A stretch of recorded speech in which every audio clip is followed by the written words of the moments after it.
Hey folks, hey, this is one of our white-sided great Sonoran gophers. This is its first year going to be breeding. We're excited. We're going to have more of these available, along with plenty of other Sonorans. It's going to be a blockbuster year.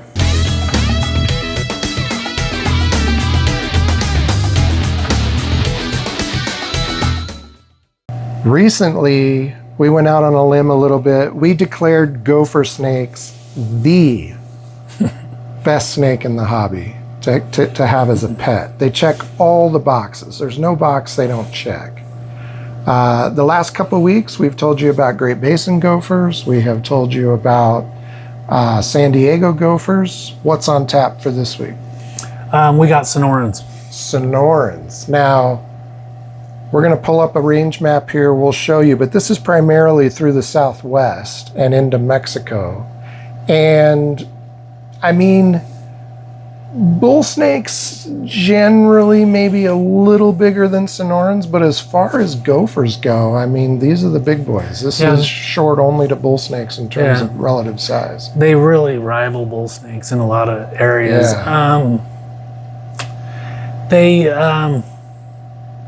They look a lot alike.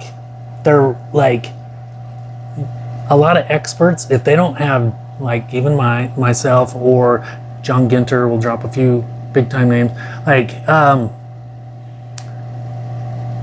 a hard time if you don't have any data, like where the snake originated from, or like sometimes it is very difficult to tell a Sonoran from a bull. It can be.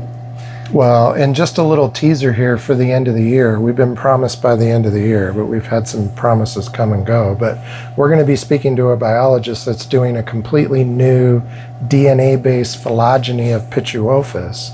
We have an earlier video with Clint of Clint's Reptiles where we talked about an earlier one that was done. This is going to use better DNA technology, but a snake relocator in San Diego sent us a shed that is over 8 feet long. The snake itself is over 8 feet long. That's amazing. So the shed was obviously a little longer than that.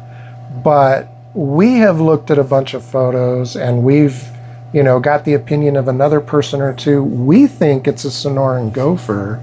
There's a ton of people online who are certain that it's a bull snake and that it was somebody's escaped pet. Now, maybe if the DNA says it's a Sonoran, why would that be interesting? Because it was found in San Diego, which is maybe 50 miles west of where these snakes typically originate as far Sonorans as their range. are close by. They're near, but they're far enough that it wouldn't be common. Right. But the proximity just makes me want to think it's a Sonoran. Yeah. But I mean, if it's an escaped pet, who knows? I mean, either way, it could be an escaped pet. But we think it's a wild Sonoran that's just a little outside of its range, or something. I don't. Yeah. We'll see. So we're hoping to have DNA results by the end of the year. Just a little teaser. Now, what about temperament relative to those other species? Any significant difference at all? This is the one that got me hooked. It's my favorite snake. So no worries as far as temperament. Oh, I mean, you always have little sassy little juvies, but as adults, they're super chill. I mean, maybe not from the wild. I've had some sassiness from the wild populations, but generally I have had sweethearts in the wild too. We took a great video in Arizona last year where it's sitting on our arm all posed and hissing at us the entire time, but no strikes, no bites, just sat there screaming at us. Look at that. If you touch on the part you want to focus.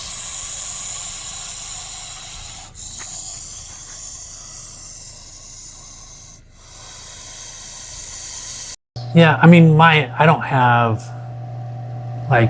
a lot of Sonorans. There's none that are that you're worried about handling. They're just super chill. When we do our urban snakes education, very frequently you bring along one of your biggest Sonorans, and it's always a hit. Gets handed around from person to person, and no problem.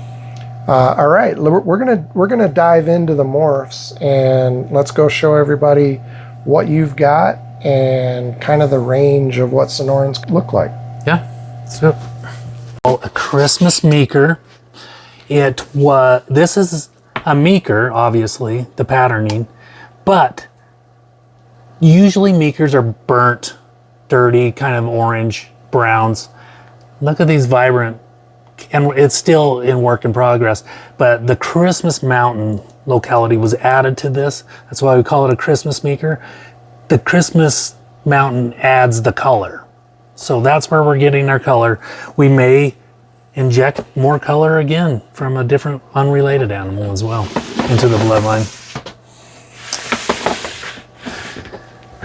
Here is an exanthic Sonoran, which I just love these guys. These can throw exanthic meekers as well. So an aberrant exanthic is what. And I just love the exanthics.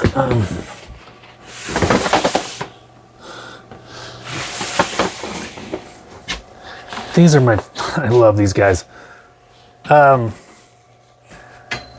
This is a rusty meeker, and all these ones a lot of these I'm showing you are virgins. They're like this girl's never bred before. She's 4 years old and never been bred. Look at the girth on her. But what's neat about the rusties is everyone looks different. Let me show you the next door neighbor. Like, look how orange that one is. Wow. The difference in color. And then look at this one. Is amazing. And then you got this one where it's got more red blotching instead of... Much more pattern than the other two. Yeah, and they're just like snowflakes, different colors, different patterns. These rusty meekers. I have another one that's even more different. So there's like, I'm fascinated by the variability of it.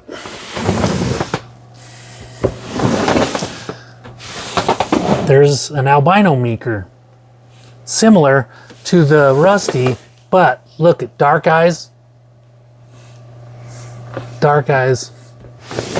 red eyes. That's the difference. I still like the color in the P positive. I get startled. Hey now. And she's not like that in the summer. When you get woken up from a deep slumber, you know. Never fun to be woken up. This one I think is an albino rusty. It's something I haven't seen before. This is a weird color. We just kept it because it was weird. And what are the eyes on this one? Is it more of a T positive or a negative? They're red because it's got both. Things going on. Let's see, what else do we got? Here's another rusty and just a normal. I love this. She's a beautiful snake. I don't know what else to say about her, but love those. Here we have an albino Christmas Mountain. This is a locality albino. A little different, a little more fade wash look to them. Here we have some white-sided Sonorans. They're everyone's different, like, because the pattern gets eliminated with the white-sided. There's no blotching, but that back patterning on the top, it's like, everyone's different that way. Some are prettier than others, they're just all different. I forget her name, but which one of these is the one that we did some taming videos on? Oh, that was a bull snake. Oh, that was a bull. Okay. Yeah. Here's this cool multiple hat. So this would be more of a normal visual. Yeah, and these vary a lot. Like, you're gonna see. Look at all these normals. Well, we'll come back to that one. But look how different. Like, this is a different genetic background, but wow, they vary so much. Like, and then you look at this guy. This is technically a normal, but it looks kind of hypo-ish. It's got some purples in here in the back end. Might be hard to capture through a camera, but many different looks. But this is a cool guy. This is a rusty Super Forks, and I've never bred him. This will be his first try. But again, look at all these rusty colors, and then the normal eyes, the normal colored eyes.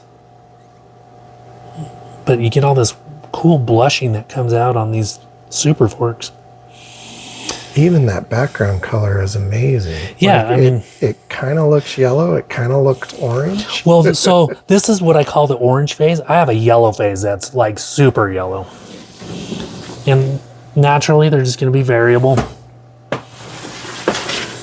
Let me show that guy. Here's another multi hat. And they're just all different. All right, so in addition to the morphs that you have here currently and that we saw, are there others that you don't have currently or maybe just not easy to access right now? I pretty much have most everything that's available in the Sonorans.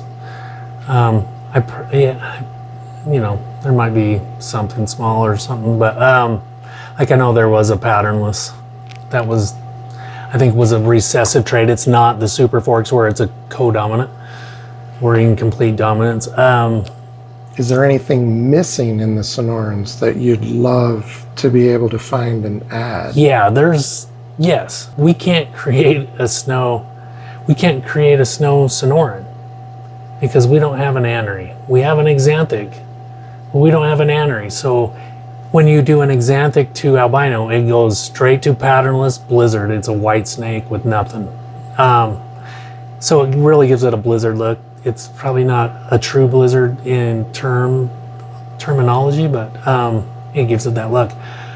But yes, we are still like, there's some key morphs that still need to happen in Sonorans. Hypo's a big one. You get a lot of hypo looks. Even people in like the animals from West Texas look hypo, and some people call them hypos, but it's like the whole population's hypo. I doubt that. So we need a hypo. We need an anery. If we had those, we could make snows and ghost Sonorans, and like some cool stuff could be done. But there is, like, I have a chance for 3 brand new ones this year coming up. 3 brand new color combos, so maybe 4. So there's still neat stuff to do, but someone's gonna turn up in Arizona or somewhere. I know there's gonna be an aneuphoristic found or hypo somewhere. It's just a matter of time, and then whatever else. Like I've seen people send me pictures, and I've seen actually a guy sent me one that looked like a hypo. He wouldn't come off of it, but I don't know whatever happened to that animal. But we need some hypos and aneries established in this species.